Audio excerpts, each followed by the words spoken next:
مرحبا، اليوم راح نتكلم عن علاج سبراكس. سبراكس هو سيفكسيم تراي هيدريت، يجي قوة 400 ملغ يستخدم مرة باليوم بعد الأكل، ويجي جرعة 200 ملغ يستخدم مرتين باليوم بالنسبة للبالغين. بالنسبة لاستخدام هذا الدواء، شنو استخدام علاج سبراكس أو سيفكسيم؟ استخداماته العديد من الاستخدامات، مثل التهاب اللوزتين، التهاب البلعوم، التهاب الحنجرة، التهاب القصبات الهوائية المزمن، التهاب المسالك البولية، سيلان الإحليل العفو. فله استخدامات كافية، يعني تقدر تستخدمه، يعني الاستخدامات اللي كلش هواي. بالنسبة لموانع استخدام العلاج، ما يصير يستخدم عنده مشاكل، المريض عنده مشاكل بالكلى والكبد، أو عنده مشكلة أو حساسية من الأدوية مثل حساسية سيفالوسبورين أو حساسية بنسلين.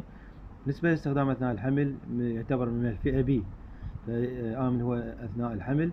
بالنسبة للأمهات المرضعات همين آمن أثناء الرضاعة، بس الأفضل يعني عند الحاجة الضرورية فقط يستخدم.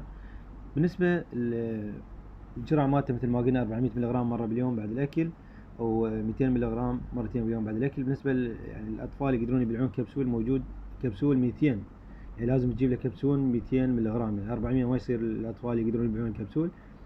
جرعة 200 ملغ كلش كافي عليهم مرة باليوم. بالنسبة للأطفال يعني تحت ال6 سنوات اللي ما يقدرون يبلعون كبسول، يقدر يستخدم شراب، موجودة شراب سبراكس أو سيفكسيم أو زيماكس، كلها هواية نفس الأسماء. جرعته 8 ملغ لكل كيلوغرام، يعني إذا مثل طفل وزنه 10 كيلوات تقدر تعطيه 8 ملغ، يعني تقريبا 5 سيسي من الدواء أو 4 سيسي من الدواء. بالنسبة لاستخدام العلاج مثل ما قلنا، يستخدم هواية استخدامات شائعة مثل تهاب اللوزتين، قصبات، مسالك بولية.